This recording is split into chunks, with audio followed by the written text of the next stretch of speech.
नातेवाईकाच्या भावना हे तीव्र आहे. जी दुर्घटना झाली ती दुर्दैवी आहे.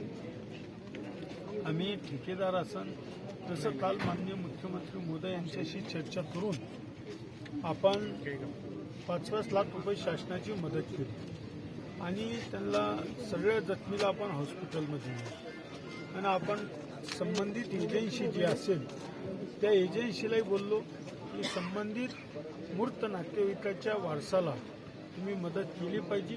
सगळे मजूर लोक आहे, त्यांच्या घरात काही नाही, सगळी परिस्थिती नाजूक असलेल्या लोकांना आता करता माणूस गेल्यावर प्रत्येक वारसाच्या नातेवाईकाला वाटतं की बा लहान लेकरं आहे, कोण त्यांच्याकडे पाहणार आहे, म्हणून त्यांनी जी मागणी केली ती रास्त आहे.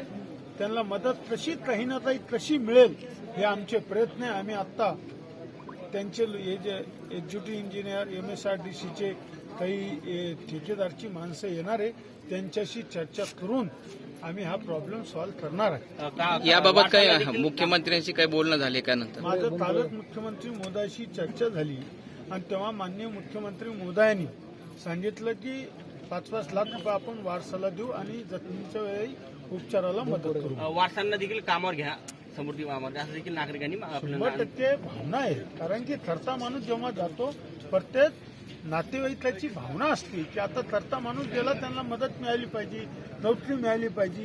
हे बरोबर आहे, त्याच्यात काही शंका नाही, मी त्यांचं समर्थन करतोय. संख्या भी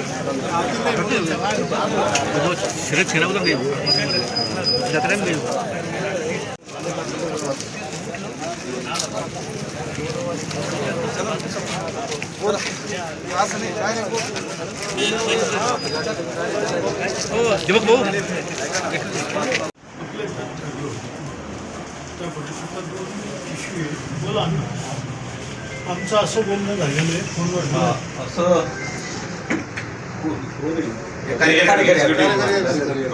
इंग्लिश सर तेच करणार आमची पहिली मागणी असेल की आमचे 8 कुटुंबाचे